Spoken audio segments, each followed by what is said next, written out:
6:51 na ng mga umaga mga kapatid. Maulan. Magdamag yung ulan. Nandito tayo sa loob ng kwarto natin dahil mahangin doon sa labas pumapasok yung sabi sa Ilocano, agsapri dyan tilamisaan. Siguro ito lang. Pagmalmaling tayo ito. Unip.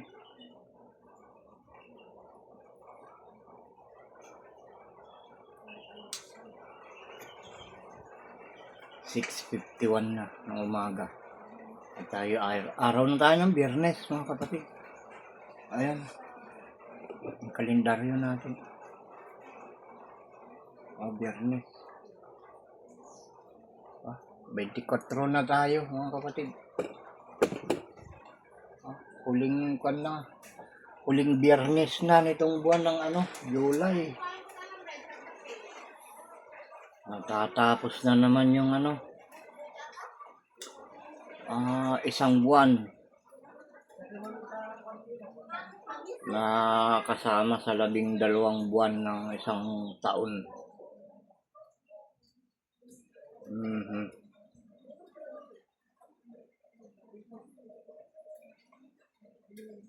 Mga buwan na inaantay. Pag dumating, tapos lumipas, sabihin natin ang bilis. Pag inaantay natin, ang tagal. Mabayag pa, deta nga bulan, kung kunatayo namno adadtan. Ni nagalisto kung kunatayon. Yeah. Ang bilis naman. Kagaya nung mga bata, pag maliliit pa, naalagaan mo pa lang, kalong-kalong mo pa lang, sabihin mo, gaano pa kaya katagal? Ganito pag-aalaga ko, ganun ang gagawin. Kaya yung ibang magulang tinatakasan yung pag-aalaga sa mga anak. Kung ano-anong dinadahilan. Kesyo mag-a-abroad para daw guminhawa yung buhay.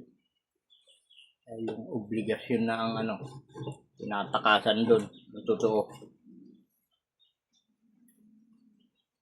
Bakit ko nasabi yan? Dahil mga kapatid, yung ating karamihang nakikita ngayon na sinasabi nilang uso. Yung mga obligasyon nila dito sa pamilya nila ay nagmumukhang tinatakasan lang. Pupunta sa abroad para daw kumita at makatulong sa pamilya. Pagdating doon, anong ginawa? Diba? Sikat na gawain ngayon na ng Pilipinas, ng mga taga-Pilipinas. Hindi naman lahat, pero ang dami natin nakikitang ganun. Diba?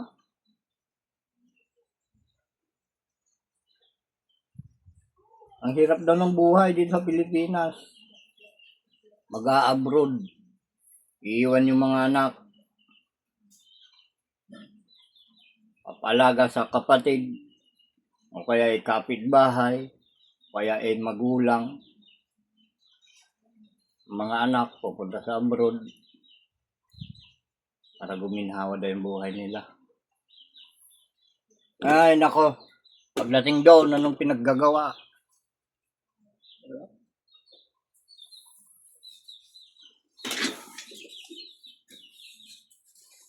Nangangaliwa. Pumunta sa kaliwa. Ayun. Yan, maraming pinaggagawa ng mga taong ganyan ngayon. Babae, lalaki. Lilipat sa ibang kandungan. Yan ang tunay na nangyayari. Yung obligasyon na kanilang pinasok, tinatakasan. hanap ng ibang obligasyon, hindi pa natatapos yung obligasyon niya ng una, kukuha na naman ng ibang kontratang obligasyon. Yan, uuwi ng kanilang bansa. Hindi naman sa kanilang barangay ang punta. Diba? Sa barangay ng kung sino at kung saan doon na niya natagpuan na naman yung bagong obligasyon niya sa buhay. Dapat isipin mo ng mabuti. Kung tayo ay matinong tao, isipin muna nating mabuti yung ating mga gagawin. Kung ano yung magiging kahinatnan. Kung ano ang magiging bunga. Diba? Sisisihin nila, tukso daw. Marami na daw winasak na tahanan. Yung tukso. Ako, tagal ko ng tao sa mundo. Ang daming dumaan sa, kahit ganito lang itsura ko mga kapatid, itsura natin. Ito nyo. Oh. Nako. Maraming mga dumaan na mga alagad ng diablo sa buhay ko.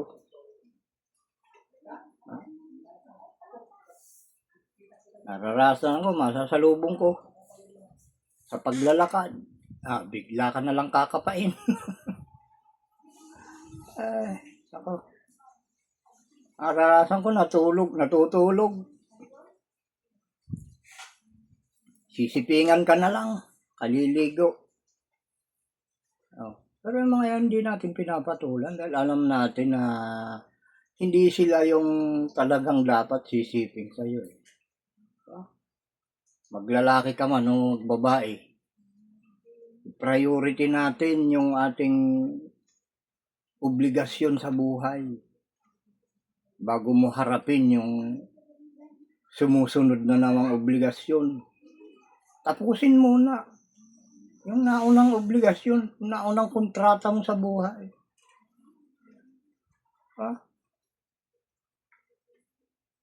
Yung mga ganyang gawain ay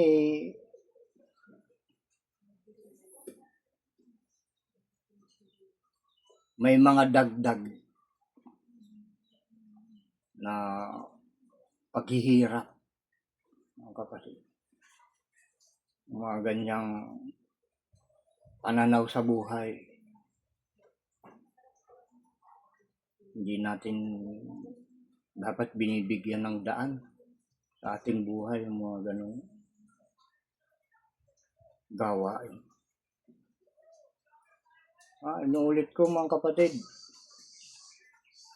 bago ka kumuha ng ibang kontrata o ng ibang obligasyon sa buhay, tapusin mo muna yung naunang kontrata mo. Tapusin mo muna yung unang obligasyon mo sa buhay bago ka tumanggap o maghanap ng iba na namang obligasyon. Diba? Nakakasira ng kanyan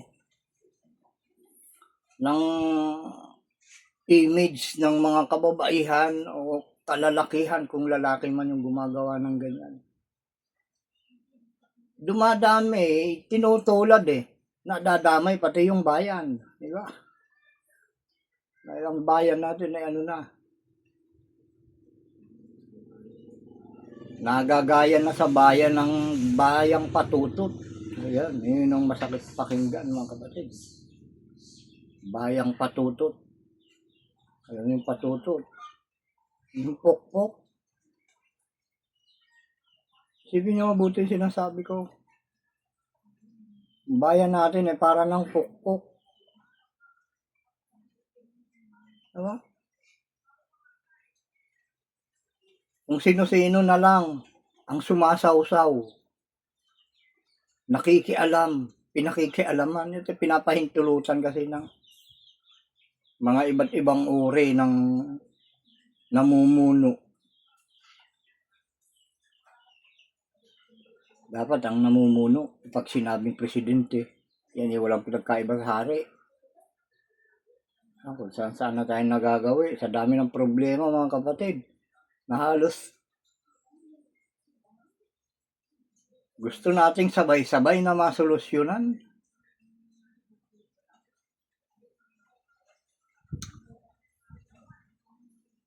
Ay hindi naman natin hindi natin kayang gawin dahil wala naman tayong tungkulin at tayo ay ginawa lang ng ating ama na mata, bantay, pinapanood yung mga masasamang ginagawa at tagalista lang tayo, mga kapatid. At tagapangaral. Ayan. Mata, bantay, tagapangaral, tagapamayapa. Dahil sa mga sinasabi ko sa inyo, yung naririnig sa akin, pag inyong pinag-aralan at inyong sundin, susundan din kayo ng kapayapaan na laman ng aking mga sinasalita, mga kapatid. Pag-aralan nyo mabuti. Dahil wala akong sinasabi na hindi ikabubuti. Lalong-lalo na yung mga salita na mula sa ating Ama, na iniwan niya sa atin, na ipinalista niya sa kanyang mga propeta na nandito ngayon sa Biblia. Yan mga kapatid. Salamat sa inyong pakikinig.